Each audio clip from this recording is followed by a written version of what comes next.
Welcome to my woods. It has been so quiet, so very quiet. No hunters, no ghosts. Just me here and this web which is, frankly, getting a little too out of hand. I just can't stop spinning it. My hands always move now. They can't seem to stop weaving, knitting, crocheting, whatever on earth they're doing. I'm no longer really aware, except that they keep moving. Most likely because last new moon I sought to constantly weave my magic, whatever it may be. Next new moon, I think I shall be careful what I wish for. It's coming up quickly. I better get to thinking. There I am again, controlling things yet again, spinning a web frantically and fruitlessly to try and contain and control ideas. I must prepare for the new moon. But how? Do you smell something burning? I haven't smelled anything like that for several months now, since last autumn. Amazing. With a great exhale, I let myself fall backwards from the treetops and get caught by a hammock of fine silver webs. Lying on my back and looking up at the waning crescent moon now, I think and I think and I think. Why do my hands keep moving? Why do my webs keep growing? What is compelling me, driving me to make, and think myself in circles? What on earth is that burning smell? Never mind. I shuffled my tarot deck and asked my cards gently and kindly, what has a hold on me? Shuffle, shuffle, shuffle. Think, spin, spin, spin. What has a hold on me? The 6 of Cups. It is a fair assessment. The 6 of Cups represents, generally speaking, nostalgia for one's childhood, especially if one's childhood has a rosy glow around it in one's own mind. A longing for the carefree days of childhood, if one was fortunate enough to experience such a thing, which, though my life is long and my memory less so, I believe that I was. I believe that I had a very happy and sunny childhood. I remember there being grass under my feet, and never worrying for or wanting for important things such as food and warmth and care. Fortunate indeed, though I do distinctly remember loneliness even still. But it was a lovely kind of melancholy there, one where make-believe was powerful enough to still treat, though not cure entirely, the symptoms of loneliness. Perhaps that is the lesson from childhood I've kept all this time close to my heart. Lovely loneliness. Anyway, I digress as I always do. I was someone long ago, someone who I am no longer. This is natural and this is good. To long for who you were and what you were and where you were is, well, it's a waste of time because they no longer exist. There is only you now. And so, if we keep spinning, trying to find the comfort of the past, we will invariably spin ourselves into oblivion. For the past no longer exists. Remember? Let me say it again, not for you, but rather for me, but also for you. There's no such thing as time. None at all. Only bodies in space, changing. So we must accept our body in our space, existing on this other floating body, floating in other space, as it spins and spins itself too. Recall that you are the world, and so am I. And so I suppose this is where my instinct to spin, spin, spin comes from. But still, I cannot shake the rosy glow of a warm home with a grassy backyard and the smell of fire. Do I need to? I asked my cards what has a hold on me. Last week I asked what I must release. Now I want to know what has yet to release me. Is it necessarily bad? No, but I do not like being held. I should like to be free of my attachment to a life I can no longer have. I should like to be free of the idea that my future can resemble my past, if I just work hard enough. I should instead prefer to honor this moment, in my body, on this earth, in this space. The Six of Cups, playful and light and childish and rosy and warm and lovely, but still perhaps poisonous if it keeps you from loving what you have now instead of lamenting what you've lost. That is the story for today, isn't it? And so it must be, my sweet friends. I haven't asked you yet. How are you? Are you well? Are you happy? Not in general, but right here, with me. Are you happy now? If not, perhaps you can be calm. Take a deep breath and follow my voice into a place that is past, present, and future, and none of these things at all. For truly, actually, it's just fiction. Come with me into this place. Once upon a time, there was a little boy. Well, he was once a little boy. At the point of our story in which we'll meet him, really, he is a grown man. A great warrior, in fact. Celebrated all across his land.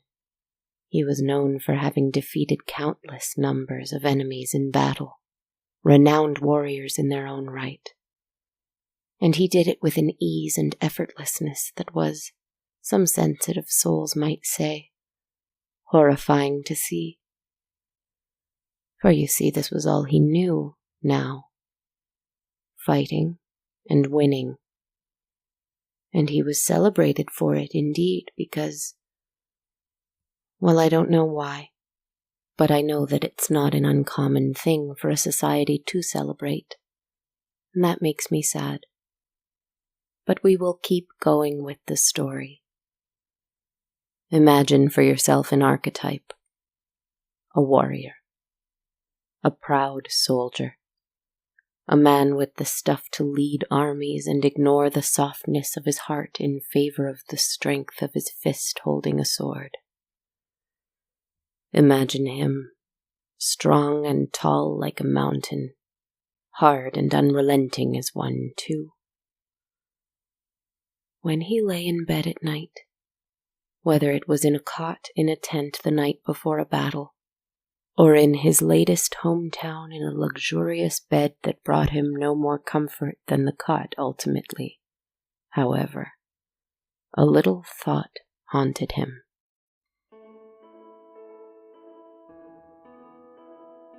It wasn't a thought, no. It was a memory. But it couldn't possibly be.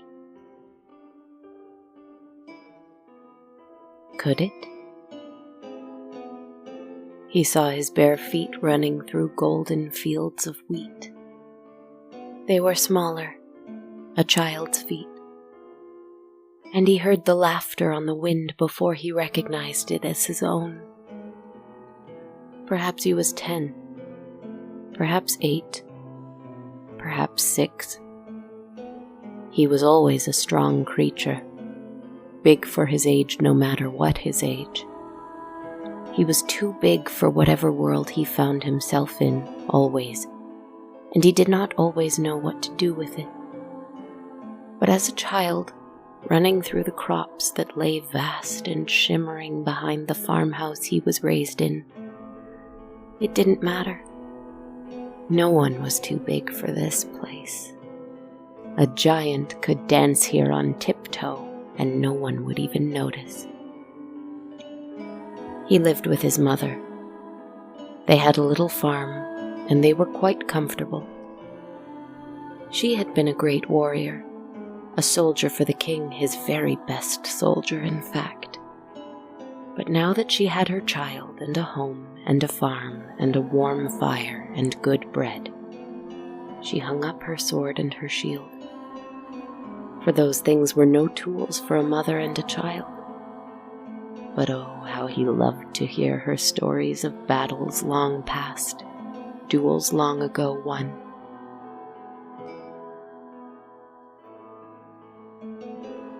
In the memory, he was always running. He ran and he laughed until he reached the river. It was very wide. On a still day, to one who was not familiar with the land, it might seem to be a lake, but it was in fact a river, always moving forward in one direction, headed towards the sea, miles and miles away. It was a dark green color, always, even though a great waterfall nearby cascaded in roiling bubbles and torrents of pure white movement. But make no mistake, the water was dark green. The fish within it that he dared not try to catch were dark green. The growth covering the rocks lining the riverbed was dark green. And so too were the eyes of the girl who lived in the river. At least he thought she lived there. He wasn't quite sure. He had only the most vague memory of her, but he remembered her eyes. So dark they almost seemed black, but in the light they emitted a lovely dark green, a sea green, the green of the deepest part of the river. Come, come, come, sweet child, swim in the waters deep and wide, and when you need to rest your head, sleep upon the riverbed. But you mustn't be fooled by that lovely dark green, he remembered his mother telling him when he went home to speak of what he had seen. That is the only thing lovely about her. Her eyes are that way so that you lose your way when you look into them, and let her pull you down into the river with her. Beware any girls, any women, any ladies you see swimming in the river, my son, for they are surely monsters. The river woman and her daughters will sing to you sweet things so that they can grab you and snatch you away from me. They are not as we are. They are monstrous, surely monstrous. His mother was wise. His mother was strong. His mother knew what battles were better left unfought, which creatures were better left undisturbed. These are the lessons that warriors who live through enough conflict and strife take to heart when they finally have the prize of peace before them. Anyway, "Beware them," she said, "the women in the river. Leave them be, and they will not touch you. You needn't fear, but you must beware." And his mother would catch him up in her big, strong arms and rock him back and forth by the fire. And even the threat of the monster girl in the river seemed very far, far away. Until the next time he would run through the wheat fields, laughing with wild abandon, and stopping abruptly at the riverside again. Come, come, sweet child, swim through waters deep and wild, and when you need to rest your head, sleep upon the riverbed. The voice would call, and he would remember his mother's warning. Monstrous, monstrous, monstrous, he knew the voice was. Even though all he could see, dimly, standing on the river floor and looking up at him, barely visible through the tumult and the roiling of the water and the rushing of the salmon, was a girl looking back up at him.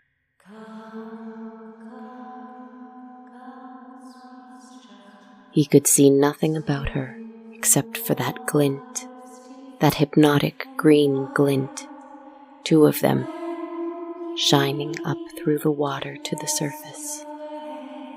He would dare himself to look as long as he could.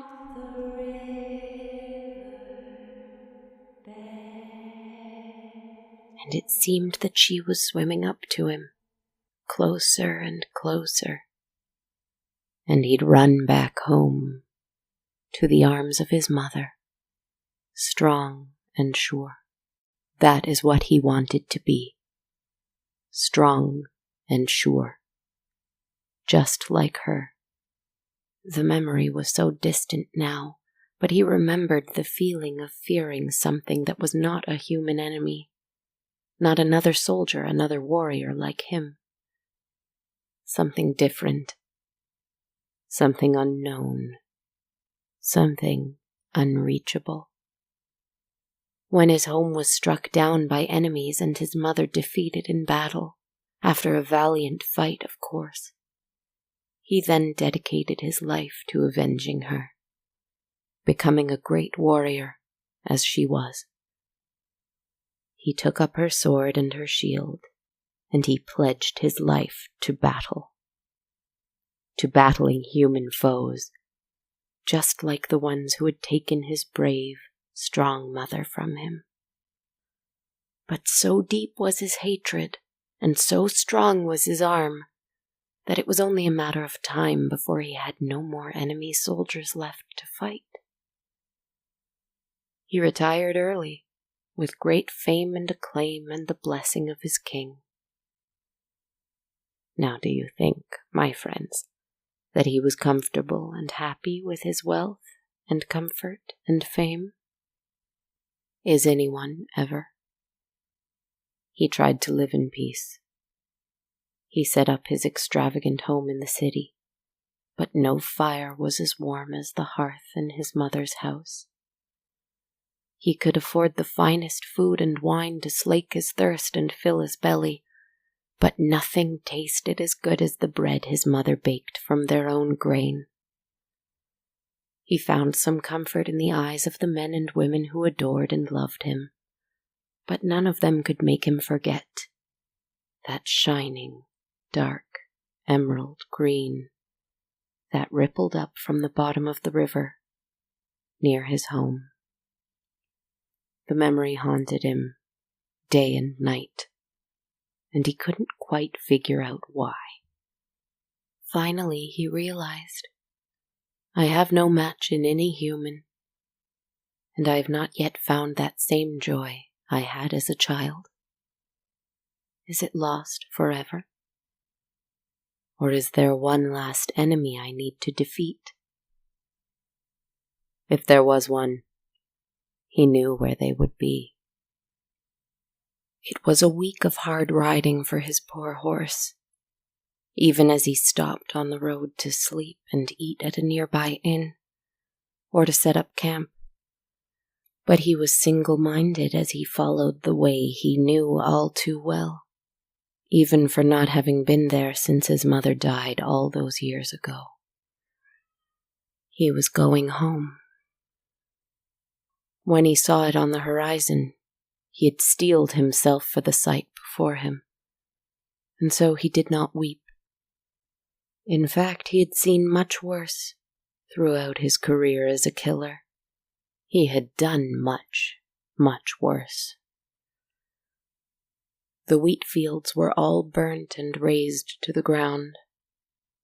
The little cabin was a husk of itself now, only a skeleton. He'd left it behind, all of it except what he needed, since it hurt far too much to remember what he had there. But now, no, it would not do to dwell on what he wished he'd done. It was in the past, and so it was gone.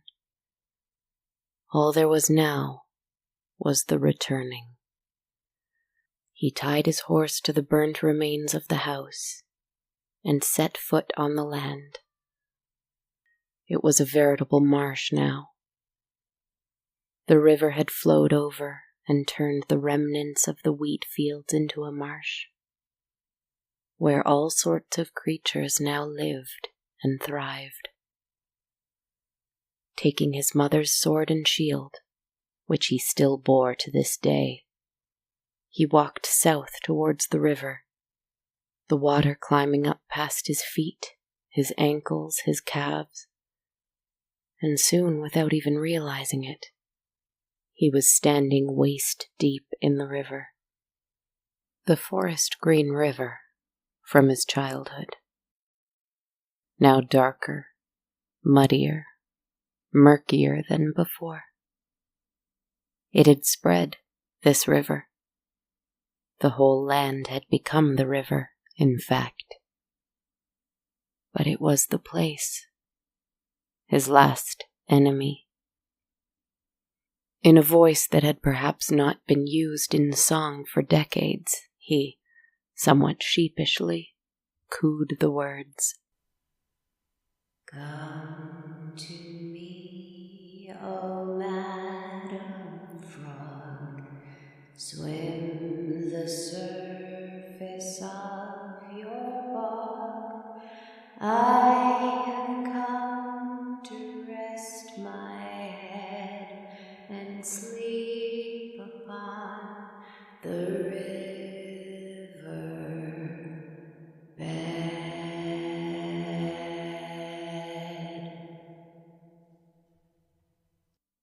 Ah, the sighs he heard then, the lonely sighs, lonely no more, bubbling from below. Not so deep this time, but distant, or perhaps actually very close by, he could not tell. The sound of crickets and frogs and toads and waterfowl all around him dulled his senses. The violent shivering of his jaw made him lose his focus. The horror of his childhood home now destroyed confused his heart. He saw, racing by him in the water below, glints of green lights here and there. She was here. She was everywhere. He readied his sword. He poised his shield. He was ready for her. Something darted by his legs, under the water, but he knew not what. "Show yourself," he cried out. Silence. A horrible, dreadful silence until it flashed by in front of him, almost knocking him over. "Show yourself," he repeated, reaching his wit's end. "Fine," he heard the voice behind him, and when he turned, there she was. The girl with dark, dark green eyes, but no longer a girl, now a grown woman, a warrior such as himself, but not quite like himself. Her skin was like that of a frog or some other green amphibian. Her hair was more like great, long fins, like those tendrils stringing behind the most flamboyant of fish. Her eyes were a strange yellow with horizontal pupils. Her fingers and toes were webbed. He was repulsed at first, for indeed a monster she was, but looking at her a little more closely, he was more fascinated to finally see the girl from the bottom of the river. The monster who'd haunted him all these years. He was a little disappointed. She had no weapon drawn. She had no armor, no shield. She shrank a little, in fact, from his gaze. "I have come to avenge my mother," she said, slowly curling her fingers and revealing long, dagger-like claws. He clung to his sword, though he did not quite feel right about it. She was much smaller than he. She was strange to behold, yes, but did not seem to be any kind of match for him in battle. "I never touched your mother," he hissed. "She was killed by monsters like you," the girl said, and though her eyes could not cry because of their abundance of eyelids, he could see they were doing something similar, perhaps, to that. "So was my mother," he said quietly.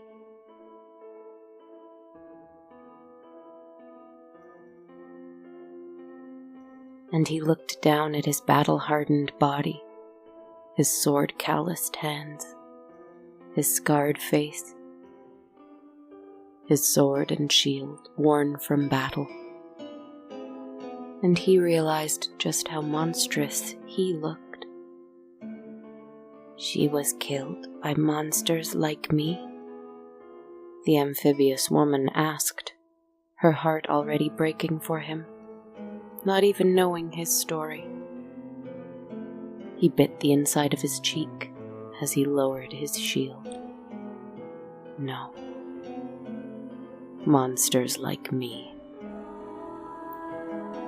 The girl watched him carefully, and her strange eyes with their additional eyelids opened wider than they ever had done before, and that glorious green shone in the moonlight. "I know you," she whispered. "You've come home." He dropped his sword in the bog, his mother's sword. Away, away, away went the shield with it. You see, the girl in the bog, the strange and sad frog woman, had cried for so long that the river overflowed with her tears. You see, the warrior had been so consumed with grief and revenge that he hadn't thought to check on the monsters in the river. Why would he?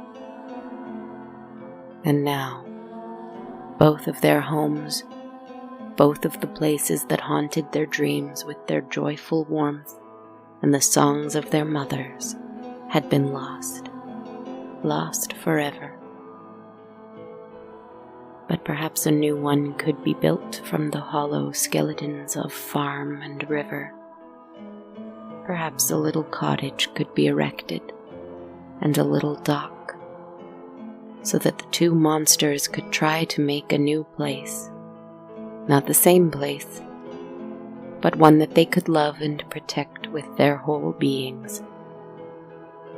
Or perhaps, with a bit of luck and the renewed hope of a child, they could live a fine life here in this place where water met land, never needing to raise a sword or claw again. Because I'm not so certain that the Six of Cups having a hold on you is necessarily a negative thing. But while you can, of course, treasure the warmth of the past, it is, perhaps, unwise to covet it, unwise to scorn it, unwise to compare it to what you have now. Because what you have now will always be better, for it is all you have.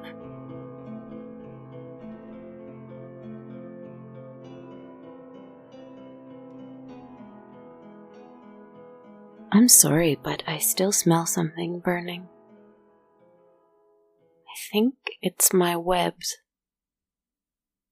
I do not grieve for them. They were beginning to overwhelm me. I think someone is making more space in this forest. Perhaps trying to find me.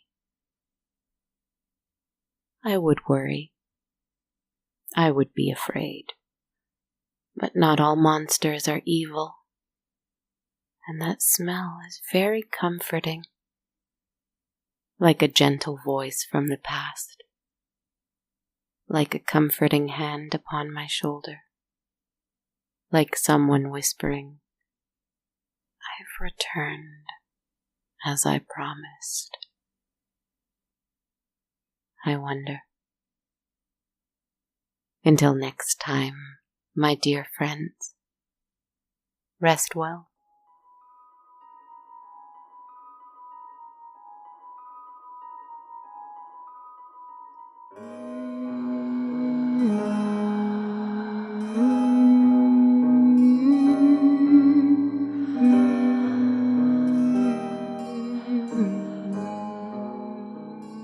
Hello, my friends, and thank you so much for listening in tonight to episode 139 of On a Dark Cold Night. Speaking right now, here is Kristen Zaza. I'm the writer, host, podcaster, composer, performer, etc., behind the podcast. I hope you've been doing well. I'm hanging in there over here in Ontario for our third lockdown. Whether you're in a similar situation or not, I hope you're still staying safe and taking care of yourselves and your loved ones, my dears. I'd like to thank a few very generous supporters who helped out the show this week. Big thank you to my newest Patreon patrons, James McGinley and Leland Palmer Gets Happy. Thank you both so much for your monthly pledges. It's really so helpful and generous of you to help me keep going with this work. If you're interested in becoming a monthly patron of the show too, you can learn more at patreon.com/darkcoldnight, where, as a perk, every patron gains access to my ever-growing soundtrack for On a Dark Cold Night, as well as a few other goodies here and there. So again, check it out at patreon.com/darkcoldnight. And I'd also like to thank an anonymous someone who supported the show last week via ko-fi.com. Thank you so much, anonymous someone. If you'd like to help out in this way via a one-time donation of metaphorical coffees without the soundtrack perk, head on over to ko-fi.com/darkcoldnight. A great way to support the show, as always, without paying anything, is to leave us a rating and a review on iTunes or on my Facebook page or anywhere else you like. It would be a huge help to me. Also, you can follow me on social media. I'm on Twitter at A Dark Cold Night, Instagram at Dark Cold Night Podcast, or on my Facebook or YouTube pages just called On a Dark Cold Night. Ooh, and also we have t-shirts and hoodies for the show available through bonfire.com/on-a-dark-cold-night, so feel free to have a look at those as well. Thank you again for listening this week and joining me, hearing from listeners all across the world, and being able to have these weekly creepy conversations with you really does keep me happy and healthy, so thank you. Be well, my friends. Perhaps think on what you'd like to focus on for the new moon next week. Till then.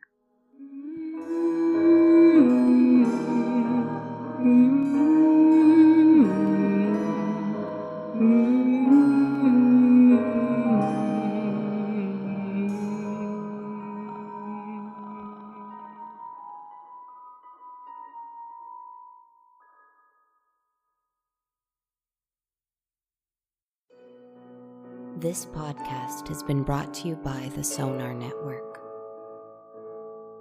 Sonar.